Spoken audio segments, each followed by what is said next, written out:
ఎందుకంత బాధ కనిపిస్తోంది? బాధపడకుండా ఇంకేం చెయ్యను.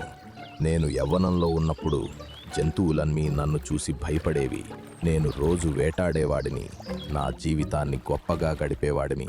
కానీ ఇప్పుడు నా వల్ల ఒక చిన్న కుందేలుని కూడా వేటాడటం కావట్లేదు. చాలా కాలం క్రితం మాట. 2 జింకలు గడ్డి మేస్తూ తమలో తాము మాట్లాడుకుంటున్నాయి. ఈ షేర్ సింగ్ గురించి నువ్వు విన్నావా? వినడం ఏంటి? అతన్ని మనం ఎప్పటికీ మర్చిపోలేం కదా. అంతగా మర్చిపోలేనంత గొప్ప పని ఏం చేశాడని? అరే, వేటాడడానికి ప్రయత్నిస్తాడు, చివరికి అవమానపడి వెనక్కి వెళ్ళిపోతాడు. అదా సంగతి. షేర్ సింగ్ చాటుగా ఉండి వారిని చూస్తున్నాడు. ఇది వినగానే అతనికి చాలా కోపం వచ్చింది. అతను గట్టిగా గర్జించి ఆ రెండింటిపైకి దూకాడు. పక్కకు జరుగు.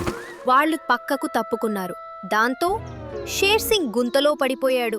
ఓహో, పాపం షేర్ సింగ్ గుంతలో పడిపోయాడు. సారీ షేర్ సింగ్, నువ్వు బాధపడకు. ఒక పని చేద్దాం, మేం మళ్ళీ ఇక్కడే కూర్చుంటాం. ఈసారి నువ్వు మా ఇద్దరిని ఒకేసారి గట్టిగా పట్టుకో. అవును, మా ఎముకలు కూడా నమిలే. ఇలా అని ఆ 2 జింకలు గట్టిగా నవ్వసాగాయి. షేర్ సింగ్ కోపంతో పళ్ళు కొరుక్కుంటూ ఉండిపోయాడు. ఆ జింకలక్కడి నుంచి పారిపోయాయి. షేర్ సింగ్ చాలా కష్టపడి గుంతలోంచి బయటికి వచ్చాడు. అప్పుడే దయగల పక్షి టీను అతని దగ్గరకు వచ్చింది. షేర్ సింగ్, నీ ముఖంలో ఎందుకంత బాధ కనిపిస్తోంది? బాధపడకుండా ఇంకేం చెయ్యను. నేను యవ్వనంలో ఉన్నప్పుడు జంతువులన్నీ నన్ను చూసి భయపడేవి. నేను రోజు వేటాడేవాడిని, నా జీవితాన్ని గొప్పగా గడిపేవాడిని. కానీ ఇప్పుడు నా వల్ల ఒక చిన్న కుందేలుని కూడా వేటాడటం కావట్లేదు. ఇది విని టీను పిచ్చుకకు అతనిపై చాలా జాలి వేసింది. అప్పుడది ఇలా అంది. నీ ఈ సమస్యను నేను పరిష్కరిస్తాను. ఇలా చెప్పి ఆ దయగల పక్షి ఎక్కడికో ఎగిరిపోయింది. ఒక చిన్న పక్షి నా సమస్యను పరిష్కరిస్తుందా? ఇలా అనుకుంటూ షేర్ సింగ్ వెటకారంగా నవ్వి తన గుహ వైపు వెళ్ళాడు.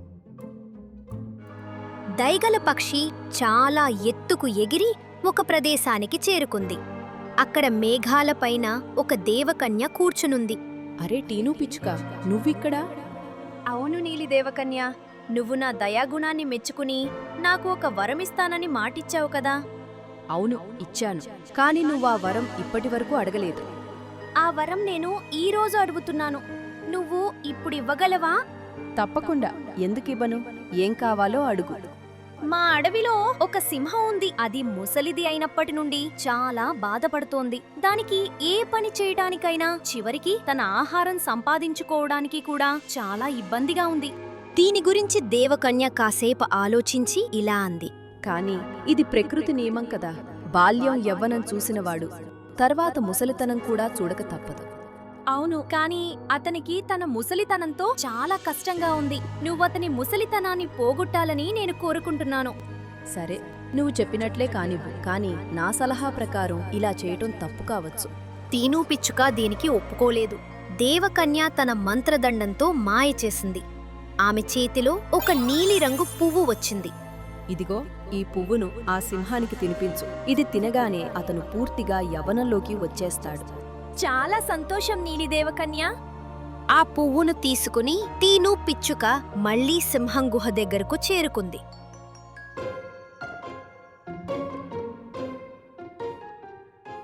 ఇదిగో షేర్ సింగ్, ఈ పువ్వును తిను. ఇది విన్న షేర్ సింగ్ ఆమెను కోపంగా చూస్తూ ఇలా అన్నాడు. నువ్వు కూడా నా ముసలితనాన్ని చూసి ఎగతాళి చేయటానికొచ్చావా? లేదు లేదు, నువ్వు తప్పుగా అర్థం చేసుకుంటున్నావు. నువ్వు ఒక్కసారి ఈ పువ్వును తిని చూడు, నీ యవ్వనం నీకు తిరిగి వస్తుంది. ఇది విని షేర్ సింగ్ కు నమ్మకం కలగలేదు. కాని తీను ఎప్పుడూ అబద్ధం చెప్పదని అతనికి తెలుసు. అందుకే అతను ఆ పువ్వును తిన్నాడు.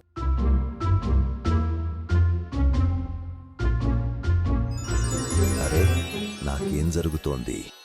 అది తినగానే షేర్ సింగ్ కు తనలో ఒక కొత్త శక్తి ప్రవహిస్తున్నట్లు అనిపించింది. నాకు చాలా ఉత్సాహంగా ఉంది. నా యవ్వనంలో ఉన్నట్లుగా అనిపిస్తోంది. టీను పిచ్చుకకు చాలా సంతోషంగా అనిపించింది. టీను పిచ్చుక, ఇప్పుడు నేను వేటాడటానికి వెళ్తున్నాను. నీకు చాలా కృతజ్ఞతలు. షేర్ సింగ్ చాలా వేగంగా పరిగెత్తాడు. చాలా ఏళ్ల తర్వాత అతను ఈ రోజు అలా పరుగెత్తుతున్నాడు. అదే సమయంలో చంగు మంగు అనే 2 కుందేళ్లు మాట్లాడుకుంటున్నాయి. అరే అరే, అదిగో చూడు, షేర్ సింగ్ వస్తున్నాడు. ఈరోజు మీరు తప్పించుకోలేరు. షేర్ సింగ్, మేం భయపడిపోయాం. షేర్ సింగ్ దగ్గరకు రాగానే అవి 2 పక్కకు తప్పుకున్నాయి. కాని షేర్ సింగ్ కూడా వెంటనే తన దిశను మార్చుకుని చంగు కుందేలును పట్టుకున్నాడు. షేర్ సింగ్ చంగు కుందేలును తినడం ప్రారంభించాడు. మంగు కుందేలు భయంతో ఆ దారుణమైన దృశ్యాన్ని చూడసాగింది. ఇప్పుడు షేర్ సింగ్ తిరిగి వచ్చేశాడు. షేర్ సింగ్ ఇప్పుడు అడవి అంతా భీభత్సం సృష్టించాడు. అతను కనిపించిన ప్రతి జంతువును వేటాడటం మొదలుపెట్టాడు. దాంతో అడవిలో జంతువులు తగ్గిపోసాగాయి. ఆ సమయంలో అడవికి రాజు షేర్ ఖాన్. అన్ని జంతువులు అతని దగ్గరకు వెళ్ళాయి. షేర్ సింగ్ యవ్వనంగా మారాడా? అసలు ఇది ఎలా సాధ్యం? అతని వయస్సు 14 ఏళ్లు కదా. ఇదంతా ఎలా జరిగిందో మాకు కూడా తెలియదు, కానీ అతను పూర్తిగా యవ్వనంగా మారిపోయాడు. నాకు ఏమీ అర్థం కావడం లేదు. అప్పుడే షేర్ సింగ్ అక్కడికి వచ్చాడు. చెప్పు షేర్ ఖాన్, నా వెనుక ఏం కుట్రలు జరుగుతున్నాయి? షేర్ సింగ్, ప్రస్తుతం ఈ అడవికి రాజును నేను. నన్ను గౌరవించడం నీ బాధ్యత. అసలు నువ్వు ఎందుకు అడవి జంతువులను అకారణంగా చంపుతున్నావు? అకారణంగా చంపటం లేదు. నేను ముసలివాడిగా బలహీనంగా ఉన్నప్పుడు వీళ్ళందరూ నన్ను చూసి చాలా ఎగతాళి చేశారు.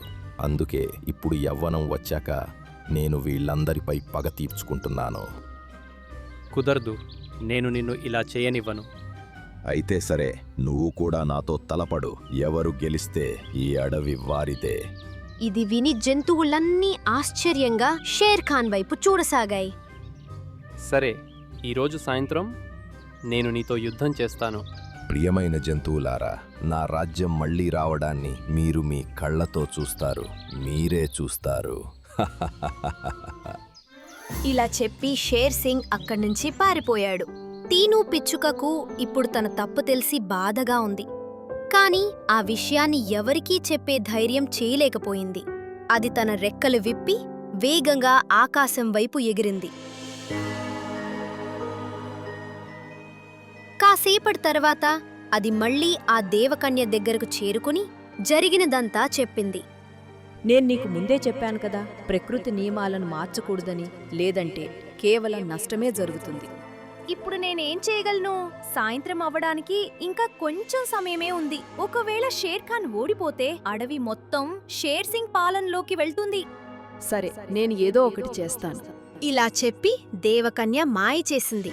ఈసారి ఆమె చేతిలో ఒక ఆకుపచ్చ పువ్వు వచ్చింది.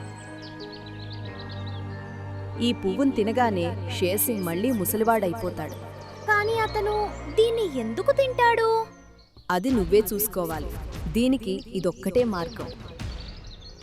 ఇటువైపు షేర్ సింగ్ మరియు షేర్ ఖాన్ ఎదురెదురుగా నిలబడ్డారు. జంతువులన్నీ వారి యుద్ధాన్ని చూడటానికి సిద్ధంగా ఉన్నాయి. రా షేర్ ఖాన్, జంతువులన్నీ మీ చివరి యుద్ధాన్ని చూడటానికి ఆతృతగా ఉన్నాయి. నాది కాదు, ఇది నీ చివరి యుద్ధం కాబోతోంది. అప్పుడే టీను పిచ్చుక అక్కడికి వచ్చింది. షేర్ సింగ్, నువ్వు షేర్ ఖాన్ ను ఓడించాలనంటే నా దగ్గర ఇంకో పువ్వు ఉంది. ఇంకో పువ్వా? అవును, ఆ పువ్వును తిని నువ్వు యవ్వనంగా మారినట్టే. ఈ పువ్వు తింటే నీ శక్తి మరింత పెరుగుతుంది.